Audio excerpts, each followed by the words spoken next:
어제에 이은 레위기 24장의 오늘은 후반부 이야기를 좀 해보려고 합니다. 어제 말씀드렸던 것처럼 오늘 내용은 신성 모독을 한 사람에 대해서 어떻게 처벌하는지, 그리고 이웃과 이웃 사이에 이른바 동해복수법이라고 하는 눈에는 눈, 이에는 이 법에 대해서 이야기를 좀 나눠보려고 합니다. 오늘 본문에서는요, 하나님께 대한 신성 모독 사건이 이스라엘 가운데 발생하게 됩니다. 이것은 이스라엘에게 있어서 있을 수 없는 사건이었습니다. 왜 그러냐면 지금 이때는 어떤 때냐면요, 이스라엘이 광야에서 먹고 행군하며 나아가는 모든 것을 하나님께 의지하는 상황이었습니다. 이스라엘이 막 시내산 언약을 체결함으로 하나님의 그 임재의 상징인 성막을 막 건립한 후였습니다. 이제 그 성막을 중심으로 어떻게 하나님의 백성으로 거룩하게 살아갈 수 있는지에 대한 오늘 이 레위기 율법들을 받고 있는 도중에 일어난 사건이었습니다. 신성 모독자의 처벌 규례, 그리고 동해복수법이라고 불리는 다른 사람의 생명 혹은 다른 사람의 권리 혹은 재산을 침해한 죄에 대한 처벌 규례도 언급되고 있습니다. 어떠한 내용들이 있는지 함께 살펴보려고 합니다. 첫 번째, 신성 모독 사건이었습니다. 사건의 진행은 이렇습니다. 이스라엘 자손 가운데 한 사람의 아들이 있었습니다. 어머니는 이스라엘 사람 슬로밋이었고 아버지는 이집트 사람이었습니다. 이 사람은 누구였을까요? 혈통에서는 혼혈아였습니다. 이 본토인을 대표하는 이스라엘 사람, 그리고 거류민을 대표하는 이집트 사람 사이에 나온 아들이었습니다. 이 사람이 사람과 싸우던 중에 하나님을 모독하며 저주하는 말을 하게 됩니다. 이 혼혈인을 모세에게 데려오고 하나님께서는 모세에게 이렇게 말씀하십니다. 나를 저주한 그를 진 바깥으로 끌어내고 그 말을 들은 모든 사람이 그자의 머리 위에 손을 얹은 다음에 온 회중은 그를 돌로 치라. 여기까지 말씀에서 우리에게 교훈하는 바가 있습니다. 먼저 14절에 보시면 손에 머리를 얹습니다. 이것은 이 당사자에 대한 이 사형의 선고가 이 당시 이 커뮤니티의 모든 사람의 일치된 합의가 필요함을 보여주고 있습니다. 신명기에서도 누구를 이렇게 돌로 쳐 죽이는 다른 상황이 등장했었는데요. 그것은 무엇이었냐면 완악하고 패역하여 부모의 말을 듣지 않는 아들을 데려다가 그 성읍의 모든 사람들이 그를 돌로 쳐서 죽이도록 하는 장면이 등장합니다. 근데 우리가 잘 생각해 봐야 될 것이 이스라엘 커뮤니티 안에 이러한 일이 비일비재했다면, 이러한 일이 너무나 자주 일어났다면 이스라엘의 인구는 아마 급속도로 감소했을 것입니다.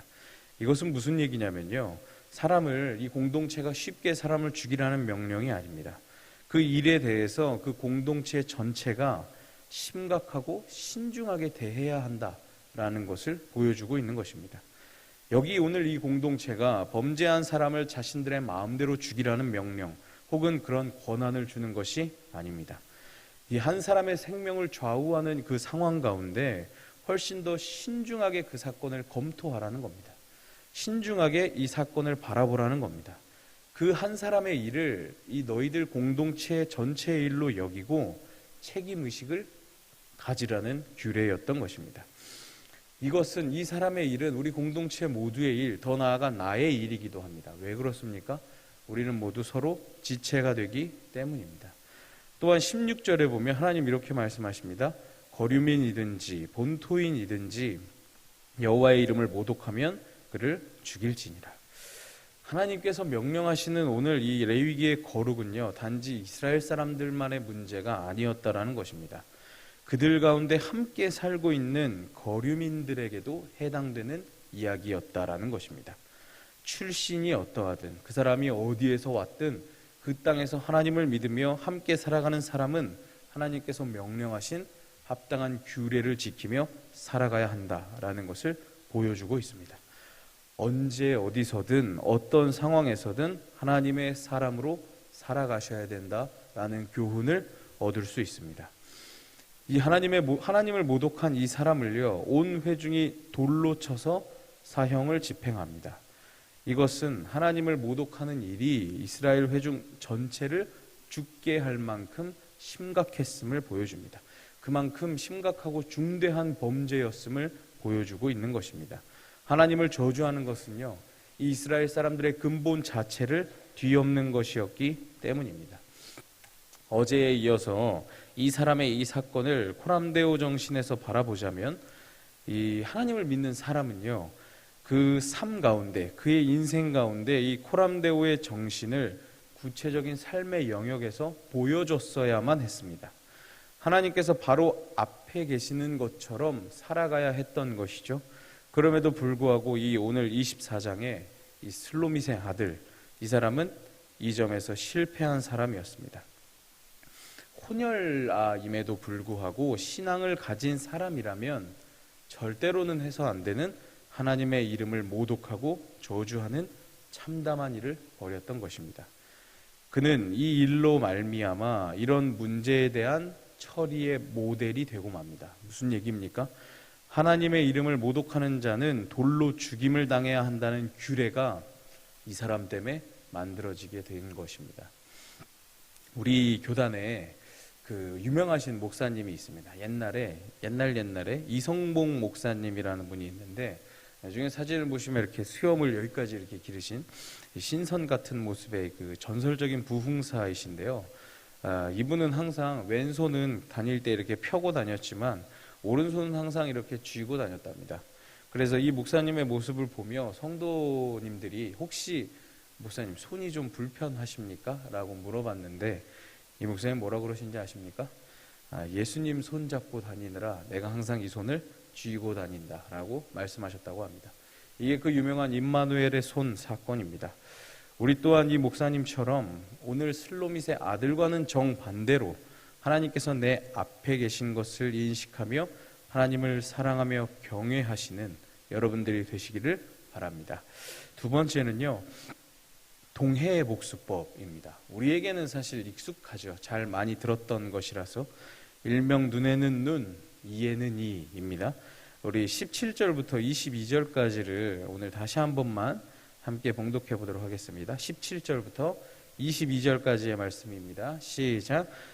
사람을 쳐 죽인 자는 반드시 죽일 것이요, 짐승을 쳐 죽인 자는 짐승으로 짐승을 갚을 것이며, 사람이 만일 그의 이웃에게 상해를 입혔으면 그가 행한 대로 그에게 행할 것이니, 상처에는 상처로, 눈에는 눈으로, 이에는 이로 갚을지라. 남에게 상해를 입힌 그대로 그에게 그렇게 할 것이며, 짐승을 죽인 자는 그것을 물어줄 것이요, 사람을 죽인 자는 죽일지니, 거류민에게든지 본토인에게든지 그 법을 동일하게 할 것은 나는 너희의 하나님 여호와임이니라. 아멘. 이러한 규례, 눈에는 눈, 이에는 이, 이러한 법 이야기를 들어보시면 어떤 느낌이 드십니까? 저는 처음에 이 구절을 읽어봤을 때 너무 원시적인데? 라는 느낌이 좀 들었습니다. 너무 본능적인 대응 아닐까? 혹은 너무 옛날이라 살짝 미개한 법이 아닐까? 라는 느낌을 강하게 받았습니다. 이렇게까지 우리에게 끼친 손해를 그대로 대응한다면 이거 사회가 붕괴되는 것이 아닐까? 라는 생각도 해봤습니다. 근데 이 법을요, 다른 관점에서 보자면 이러한 동해복수법은요, 원시적인 법이라기보다는 당시에 있어서 좀 더 발전된 형태일지도 모른다라는 생각이 들었습니다. 왜 그렇습니까? 당시 시대를 감안하면 꽤 너그럽고 발전된 형태의 법인 것이죠. 처벌에 대한 이 규정을 명확히 합니다. 터무니없이 지나친 복수를 막았던 것입니다. 가난한 자와 부자 사이에 가능한 한 차별적인 법 집행을 막아줄 수 있었던 것입니다. 만약에 엄청나게 힘이 있고 강한 사람의 아들을 누군가가 죽이거나 때렸다면 그 사람은 똑같이 맞는 것이 아니라 더 크게 잘못될 수도 있었던 것이죠. 복수에 의해서. 너무나 요즘 상황에도 익숙한 상황입니다. 근데 이런 부분은 신약에서도 우리가 확인할 수 있습니다. 마태복음 7장 2절을 보면 이렇게 말씀하시죠. 너희가 비판하는 그 비판으로 너희가 비판을 받을 것이요, 너희가 헤아리는 그 헤아림으로 너희가 헤아림을 받을 것이니라. 이 랍비들이요, 이 원칙을 보고 뭐라고 이야기를 정리하냐면, 내가 재는 자를 가지고 하나님께서 나를 재실 것이다 라는 이야기를 남겼다고 합니다. 그래서 이 법은요, 근본적으로 이스라엘의 모든 사람은 법 앞에 평등하다, 외국인에게든지 본토인에게든지 동일하다, 모든 사람은, 훨씬 더 많은 사람을 보호하는 법이었다라는 것을 우리는 캐치해야 됩니다. 압도적으로 불리한 위치에 있는 외국 사람이라 할지라도 동등하게 이 법이 적용되었습니다. 그래서 부당한 폭력, 부당한 탄압, 부당한 차별로부터 보호받을 수 있었던 것입니다. 근데 마지막으로 이러한 법이요, 어떻게 보면 굉장히 잔인해 보일지도 모릅니다. 근데 이 법은요, 이런 의미가 담겨 있죠.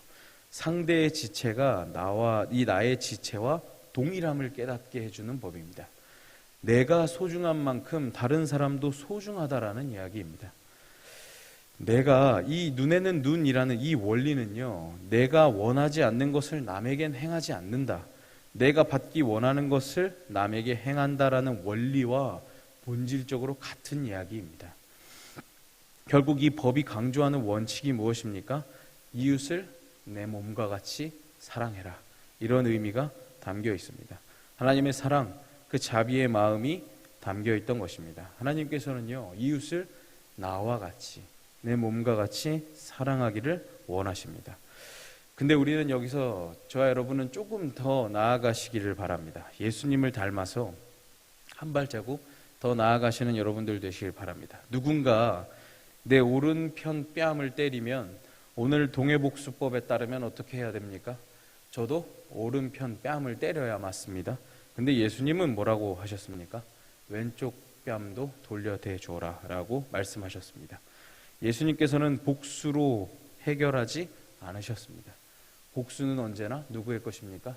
하나님의 것으로 맡겨두고 사랑을 보여주십니다. 예수님 얘기하시죠. 한쪽 뺨을 맞으면 같이 때리는 게 아니라 다른 뺨을 내어줘라.